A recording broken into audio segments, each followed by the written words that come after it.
আমার গরুর গাড়িতে বউ সাজিয়ে তুত্তুর তুত্তুর তুত্তুর তুষানায় বাজিয়ে আরে যাব তোমায় শ্বশুর বাড়ি নিয়ে, আরে যাব তোমায় শ্বশুর বাড়ি নিয়ে।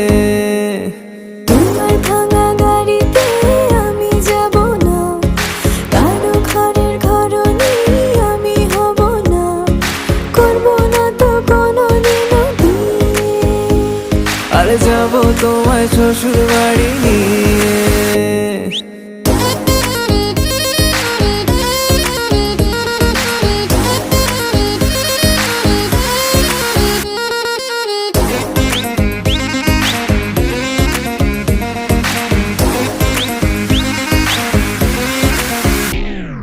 কেন বোঝো না তুমি আমার ইশারা?